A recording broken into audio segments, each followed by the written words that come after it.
খাইরিহি ওয়া শাররিহি মিনাল্লাহি তাআলা ওয়াল বাসি বাদাল মাউত।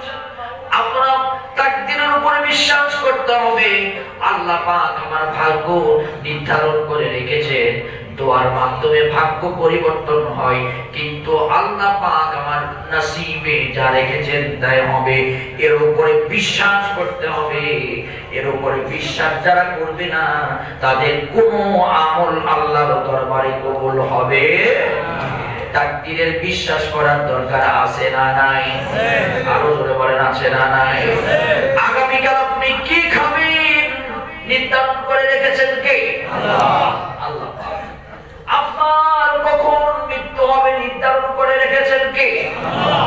আপনার নসিবে কি আছে নির্ধারণ করে রেখেছেন কে? আল্লাহ। যখন আপনি জন্মগ্রহণ করেছেন সেই দিনই আপনার রিজিক, সেই দিনে আপনার মৃত্যু, সেই দিনে আপনার ভাগ্যের কি কি থাকবে সব আল্লাহ পাক নির্ধারিত করে রেখেছেন। বান্দা দোয়ার মাধ্যমে বান্দা ভাগ্যের পরিবর্তন আল্লাহ করে দেন। আমার ভাইরা, আমার প্রিয় বন্ধুগণ, এই জন্য আমাদেরকে তাকদীরের উপরে বিশ্বাস করতে হবে। যদি তাকদীরের উপরে বিশ্বাস না করি আমার ঈমান থাকবে না। সবাই বলেন থাকবে না। আর আমি মুমিন না হলে আমার কোনো ইবাদত আল্লাহর দরবারে কবুল হবে না।